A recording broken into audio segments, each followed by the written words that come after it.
Yo, what's up guys? My name is GLOCO and welcome back to more Katawa Shoujo. We're now at part 11 guys. Oh, wait, 12, sorry. Part 12 and it's the next day. So the next day, I end up having to hunt around a bit at the start of lunch when I find that my usual vending machine near the dormitory buildings is sold out of my usual favorite canned coffee. The detour takes longer than I expected.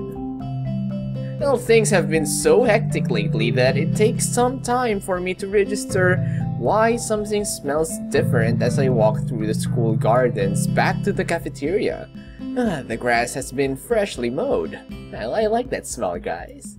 Well, the realization makes me pause and watch for a bit. The odd group of students chatting or playing around on the grass and a couple of teachers conversing on the path ahead make for a very idyllic scene. Unfortunately, a feeling of imminent dread starts creeping up on me after a while. The feeling that I'm not alone. Oh, goddammit, Kenji. Oh, hey, Hisao, is that you? Yeah, it's me. Well, I guess I should be happy it's him and not, say, a slasher. Well, Kenji begins talking as if he's having a conversation with someone other than me. I knew it. That haircut is unmistakable. No normal person would have a haircut like that. Wait, what's wrong with my haircut? Unconsciously, I start touching the back of my head. Once I realize what I'm doing, I feel insulted, yet too surprised to even get indignant about it. What are you doing here? Oh, measuring the temperature. Winter will come soon. It will be too cold for women to go out and have their Sex in the City-style power lunches, followed by obstructive human wave formation walks in crowded urban areas. Winter's coming, guys. When this happens, man will be able to walk the streets unfettered once again and reclaim what is his heritage. In order to prepare for that day, I've been eating nothing but pizzas for the past week to store energy. What the fuck are you going? Are you a bear or something? Okay. That's what bears do. Exactly, we think alike. So, there is much we can learn from the bear. Kenji nods emphatically, agreeing with himself. Well, okay, so check this shit out. I was in town today buying milk. They had a new clerk, some hipster girl with a baseball cap with 2 hockey sticks on it. I'll call her a hipster hockey baseball hat girl. That's a mouthful. I noticed the milk didn't have a price tag, so I told her to get over there and label that milk for future generations. He was in town today? He must have cut his morning classes. I want to scold him, but his verbal torrent prevents me from getting a word in. Well, she told me not to bother her because she was sick. Sick? Sick? We live in a society here. You can't just opt out of human interaction because you're sick. You know how much effort it takes me to even get up in the morning. I still do, though I got up that morning to go down there and buy milk, not to have my vital questions just brushed aside by some hipster doofus college girl who wears a hockey baseball cap to work indoors. Anyway, I was just trying to uphold the integrity of her products. A milk carton without a price tag? When I see something like that, it just leads to questions. Important questions. It's your job to answer them, damn it! That's the problem with women. They have no sense of duty. I get diarrhea a lot, but you don't see me complaining about it. I soldier on and do what I have to do anyway, because that's what being a man is all about. Even if you have diarrhea, you keep going for the dream of a better tomorrow. Wise words from Kenji-san, guys. You know, frequent diarrhea is bad. Oh yeah, of course it is. Maybe you should stop drinking so much milk. I can't do that. It's what allows me to maintain my awesome strength. And in this world, a man's strength is the only thing that can't be beaten out of him by an increasingly pussy-whipped society. Well, that's why I walk around leaving open jars of olives everywhere. Sometimes, just to show that I can. Do you refrigerate after opening? What? Man, I don't know. That's not important. Kenji. God damn it, Kenji. You have to refrigerate after opening. Even elementary school kids know that. And they can't get their jar open in the first place, so it doesn't matter. Oh god damn it, Kenji. Why are we even... Ah, god. Oh, that's true. I'm a genius. He self-assuredly rubbed his chin, which is something I imagined scientists did. Until I met Muto and was tremendously let down. Yeah, that nurse guy. Anyway, I can't go to that store again since it's clearly been compromised by bitches. Unless I disguise myself. Maybe change to a different pair of glasses. Worst disguise ever.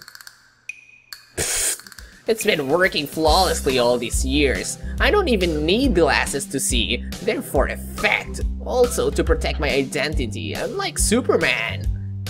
Worst disguise ever. I'm telling you, when people see my school ID, they can't even recognize me. Huh, really? Let me see. Can't do that. I can't go around showing my ID to everyone. It was made long ago, in a different time. I had hippie hair. While I'm trying to imagine that, Kenji takes his glasses off. He squints as soon as they're off his face. What the hell? What kind of scene is this? Which makes him look even more tired than he already does. He was right. He does look very different. Kind of like he hasn't slept in years. Not different enough for it to be a good disguise though. You need more sleep, dude. Nah. Holy crap. First time seeing him with his rotten eyes. You look like you need it, dude. No way. These are just the eyes of a man who has seen things. A shaman's eyes. Terrible things that you can't imagine. Why are we having this kind of moment with this kind of background music? God. Like when I made a ship in a bottle and my mom sat on it.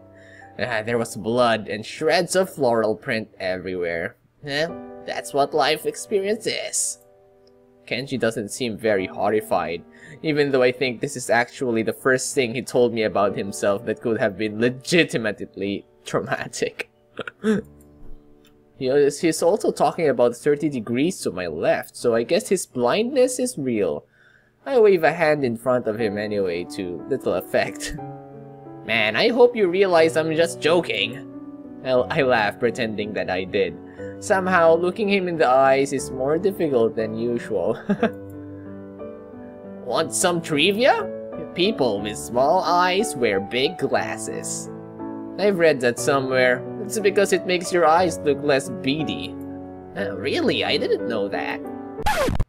He puts his glasses back on and I feel oddly relieved for a moment until I remember that I still have to deal with him, glasses or not. Well, that moment was ruined. Well, anyway, this artist girl wanted to paint my portrait once. Well, I think. I had to talk to her like 5 times before she started making sense. Must have been Rin, I suppose. What'd she look like? I don't know, a woman with sandals. I was hoping he'd say something more specific like, oh, she had no arms. Rin does wear sandals, but I feel like the chance of there being another free-spirited female art student wearing sandals besides her is reasonably high. I was thinking, sure, someday, after I burn all documentation that I exist, it might be okay to leave a portrait behind so that people can look at it and remember the savior of mankind. Well, they'll need it to model the statue. Then I thought about it some more and had to turn her down. It was tempting, but she wanted it for some school thing. It would be displayed. People would ask who I was, only I haven't saved society yet, so it wouldn't be pointless. And then, if someone recognized me, I'd have to explain myself. That's already a chain of events I don't want to deal with. I don't want to get mixed up in some weird situation. Shit like that always happens. Sticking out is a surefire way to get put on a list. That's why I make such a careful effort to blend in with people in my daily life, until I can make my move. Well, sure. What list? There are many lists. So what are you doing here anyway? Oh, nothing. Kind of got here by accident. Well, it happens to me all the time. Well, hope that works out for you. I think I'm going to go back to my dorm room. I need to set my TV to record my shows. You have TV? Yeah, you should come over sometime. We can watch the game in high definition. Before I can ask him what he's talking about, he's gone. He left like he came with zero respect towards other people. Kind of amazing. Now that Kenji is gone, I resume looking aimlessly at the school gardens in their summer splendor. It's no use, he ruined them for me. When I got back to the cafeteria, exhausted but alive, I think of eating lunch with Shizune again, but find her sitting at the table with Misha already. If it were anyone else, I would think how they were too far away for me to hear them. Well, this is Shizune and Misha, however. If I wanted to, I could eavesdrop on their conversation easily. What a dirty thing to think about, but it's there. I don't want to, though. They must have a lot of catching up to do, even if it's only been a few days. I'm inclined to just leave them alone so they can just do that. However, the second they see me, they wave me over. Hi, Hee-chan! Hearing her voice again after such a short time apart is jarring, and I wince. These past few days I had forgotten that communication with Shizune is almost entirely silent, and concentrating on getting it right, I had turned out even ambient noise. I had tuned out, sorry. Well, I'll get used to it again. I'm glad she's back. I'm done making up all my work just in time! I won't have time to miss the festival! If they really tried to enforce that, I would pull out on the student council business. If they really try to enforce that, you will put me on the student council business! And that's abuse of power. No, it isn't, Hee-chan!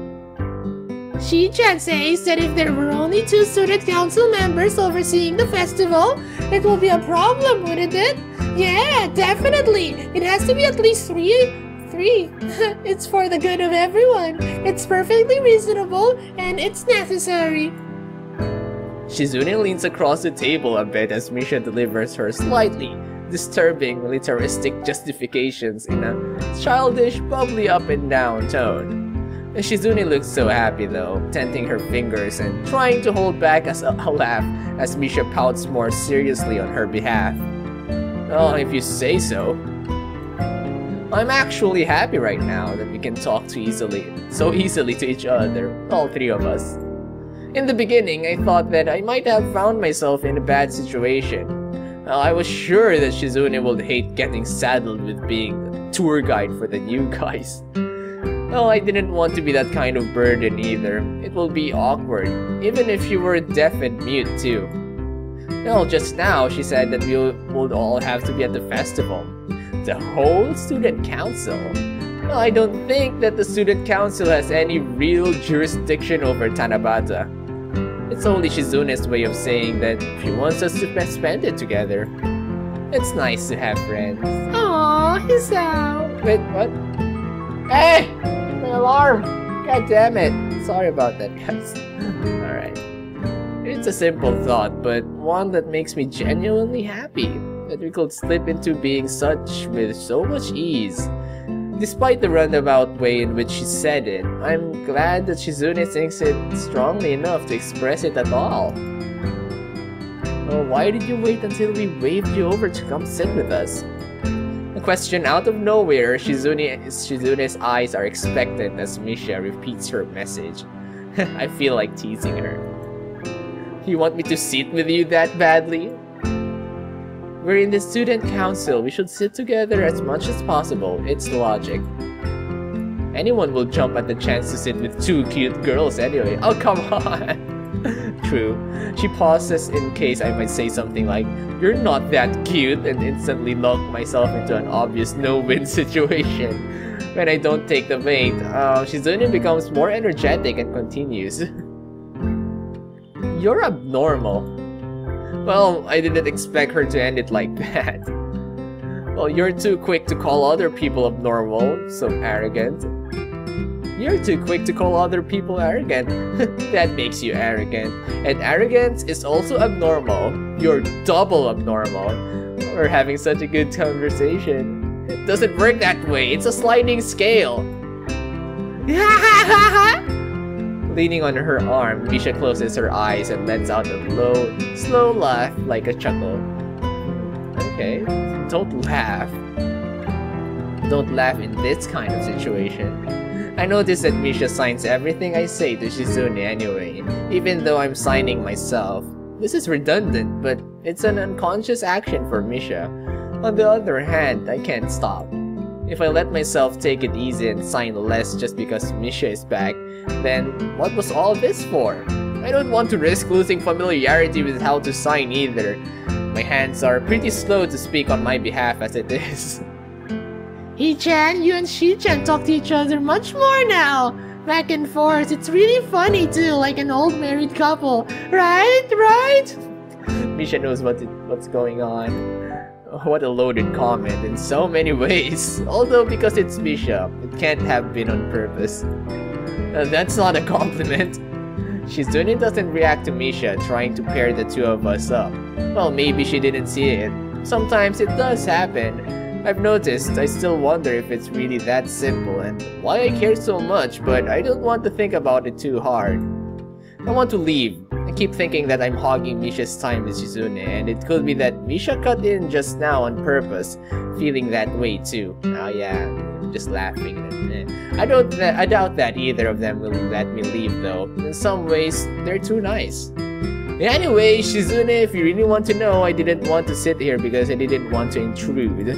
I thought that because of Misha being away for supplementary lessons or whatever, you two would have a lot to talk about, and I should just leave you alone to catch up. That's what I thought. I will just hang back. Don't worry, Misha. I'm not trying to monopolize Shizune. He-chan, it's not like that. You're so considerate, He-chan. She-chan is sorry and apologizes. I don't really think it's worth apologizing over, so don't worry about it. Hey, don't you both think that since Misha is back, we should go celebrate somehow? I think so. He-chan, usually having to make up work isn't something to celebrate over. That's true. No, it's a good idea. The timing is perfect, and Shizune said that the student council should have a little fun. Have a little fun too sometimes. Sometimes. We have a lot of fun a lot. You've probably heard that too, right, Misha? It should be fine. Actually, wait a second. Didn't you have to make up work because you were missing so many classes to begin with? So skipping out to celebrate will be kind of stupid. Maybe the timing isn't perfect, like I said, but we could go after school. Where should we go? Misha speaks Shizune's question to her aloud before she even stops to think it over, both of them completely ignoring me. Hey, listen to me. Two-man short-sighted student council team? What? Hahaha, He-chan, you're part of this team too. Yeah, I guess I am. Yeah, you are, He-chan. So forgetful and troublesome. I feel sorry for the girl who falls in love with you. If I know you will be the one who's falling in love with me, I'll make you fall in love with me soon. So, where do you think we should go? I'm laughing in spite of myself, wanting to point out how Misha seems so enthusiastic now, when she was the one who was most apprehensive about it just a few seconds ago. Well, for whatever reason, I can't bring myself to do it, but this is okay too. After a short discussion on where to go, it seems like the only place all three of us know and are willing to travel to is the Shanghai. I Again, is that coffee shop. A tea house. Wait, sorry, tea house. Doesn't look like a bad place to celebrate, especially because I'm sure they sell cake there. And cake is the most celebratory food. I would go for steak. I haven't seen Yuko in a while either, and neither have the girls. For all these reasons, plus the fact that it's so close, I end up standing in front of the little tea shop with Shizune and Misha before I know it. Welcome! It's been a while since I heard Yuko's voice, so I'm surprised all over again with the energy she puts into her greetings. Kind of like an extremely nervous Misha. So that's the kind of voice she wants? Okay, so Hi, but you don't have to do all that all of the time. It's just us. Yes, I do. But okay, okay. If you say so, Yuko. and take this moment to glance around the tea house and notice that it is as empty as ever. It's lunchtime, essentially the peak hour for an establishment of this type, and yet it is barren as ever. I don't understand. There has to be a reason for this. Shizune again gently taps my arm to get my attention. What do you want to get? Yuko looks a little agitated after Misha automatically relays the question. No, I'm supposed to ask that. Is there anything that I can do for you? Well, just some coffee for now, I guess. Thanks. The dedication Yuko has towards her waitressing duties is sort of admirable. So is the speed at which she whisks slices of cake and our drinks to our table when we order. Now, sorry, I read that wrong. Then again, we're the only customers here. Who knows what it will be like with a full house? Shizune and Misha immediately dig into their cakes with gusto, probably because they can't talk with utensils in their hands. The whole point of sharing a meal with friends like this is being able to talk over it, after all.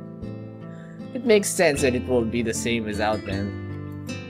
I'm barely halfway through my cake when I hear their forks clinking as they set them down on their empty plates. It's not healthy to inhale your food. Hichan sounds like an old man. I cringe and instantly feel like I've been punched.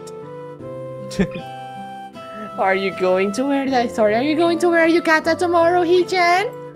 No, I don't even have one. Well, even if I did, I'm not the kind of guy who does stuff like that. But man, I would love to wear a yukata, guys. I love the traditional stuff and shit.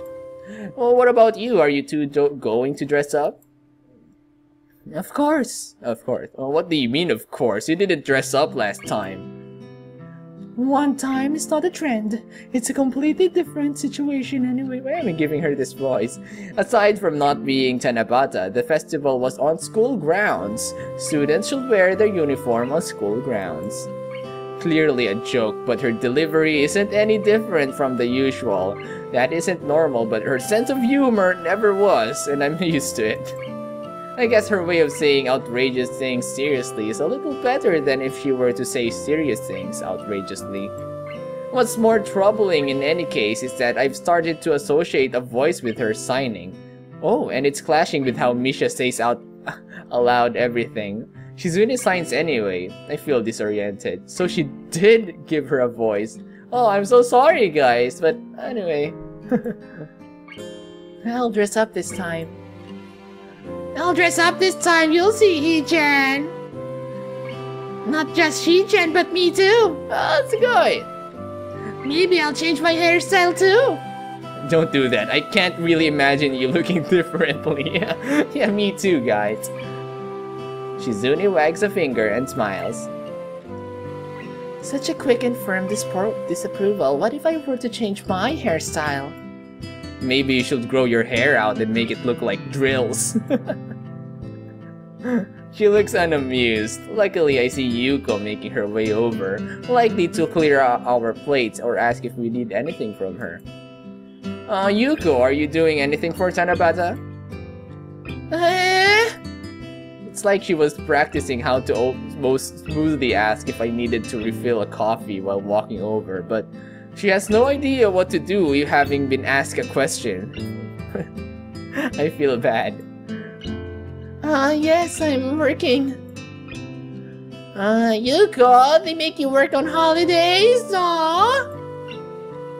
We have the most business on holidays and sometimes tourists. I don't mind, I have to do my best.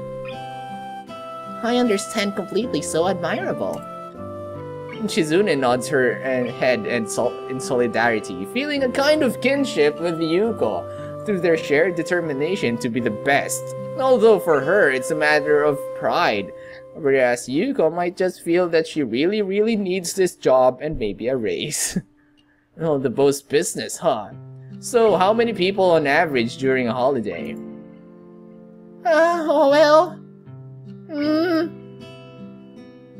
Yuko walks away and starts cleaning up a cup of swizzle sticks. That isn't polite. This is not what a proper waitress will do. Nevertheless, I sort of got my answer anyway. Clearly, business is scarce at best. I start to wonder again how the Shanghai remains open at all. Maybe this eclectic style of tea house is a trend that was outrageously successful before I got here, but isn't anymore, and they're just keeping it like this while they retool. Well, maybe the owner is rich and is involved in some sort of bet with someone else, or a crazy scheme to see who can lose the most money. Maybe I just conveniently miss mobs of customers by seconds each visit.